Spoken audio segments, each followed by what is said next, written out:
It is Friday night, January 16th, and I am about to get started on a much needed craft room reset. You can probably see in the background, at least a little bit, how messy this place is. Things got a little out of hand over Christmas, and it is in desperate need of more than a tidy, like a total reset. So that's what we're going to get started with, and I'm going to take you along for the ride, and then we're going to chat a little bit about New Year's goals and do some planner work and some goal setting. And yeah, I hope you're here for that. So let's get into it. Okay, first I'm just going to walk you through. This is what we're working with. My desk is a total mess. There's piles of stuff, airware. Yeah, so like I said, out of hand. Let's fix this.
Better in here. It's not perfect, and I have come to realize as I was cleaning this up that I just got a lot of stuff crammed in here and it's very cluttered. So a future project is probably going to be going through some things and getting rid of quite a bit because I just need it to feel a little bit more spacious. But we're in a good spot for now. I've got my tea in my little mug. This mug's actually from a local to me artist. Her name's Megan Schroll. Not sure. I can link her below. But I got that for Christmas because it's super cute. And I'm working through my tea advent calendar, which I thought would be a good idea. And then I made it like a third of the way through during Advent, and I'm still working on it. So we're making progress, but it's slow, and that's okay. So next, what I want to do is I want to do a little journaling and goal setting stuff. I have some questions that I want to write on and reflect on, and then set some goals based on that. And then I'd like to go through and create a vision mood board thing for my planner. I'm using right now, this is the Laurel Denise Scout Planner. So I'll show you the inside. It has, it's like the monthly view up here and then some note page here, but then this piece is what turns, and you can write, I use it to write daily tasks at the bottom, but you could use it for whatever you want. But you can always see your monthly then. And I don't know, that's been really cool. I'm not a huge fan of like a coil spiral bound hardcover book like this, but the layout is worth it so far. So that's what I've been using. But it has this front page here that is just like blank. And so I'd like to create the vision board to cover that page so that every time I open the book, I see it. So that's what we're gonna do.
place. Journaling through all that was really helpful. So I have, let's see, 1, 2, 6 or 7 probably like main overarching goals that I want to do this year. First is to declutter, simplify, and organize our house. Not just this room, but every room. And I've done this before. I feel like it's a never-ending cycle, but we just have some changes coming up that would be really helpful. So get rid of a bunch of stuff. I have several races that I'm running this year. I've signed up for, I think it's 3 10Ks and then 2 half marathons.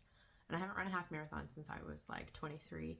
So that one's a little bit of a stretch, but I'm excited to do it. And I don't think it's not like out of reach or anything. It's not easy, but we're getting there. So I want to run those races. I also want to eat smarter. So that means getting back into meal planning. I'm very inconsistent with meal planning, but when I do it, it's really helpful. So get better with that, basically. I want to keep vlogging again and to create things. So I'm not being real specific with that, but I'm talking like writing, collaging, my journals and scrapbooks. I just want to be doing things that I find enjoyable and that are fun. And I want to create because it's fun, because of that joy, and not with any pressure. So just like a very gentle approach to that. Read 40 plus books. Don't spend all of our money. It's a pretty simple finance goal. I have the monthly prompt set that I have still not finished. So get all of those wrapped up and posted. And yeah, I think there's a couple other things that I'm not probably going to share just yet, but those are the overarching like basics. And then this is how my little vision board turned out. It got a lot of photos just off of Pinterest, and then I added some like stickers and stuff like that. So just things that I thought represented stuff that I'm kind of leaning into this year. So I feel like we're off to a good start, kind of easing into this year. It's crazy enough out there without putting a whole lot of extra pressure on myself. So one step at a time, and I think this is okay. This is a good place to begin. So anyway, thank you for being here, and I hope that this was kind of fun or at least enjoyable to have on in the background or something. And thanks for watching, and I will see you in the next one. Bye.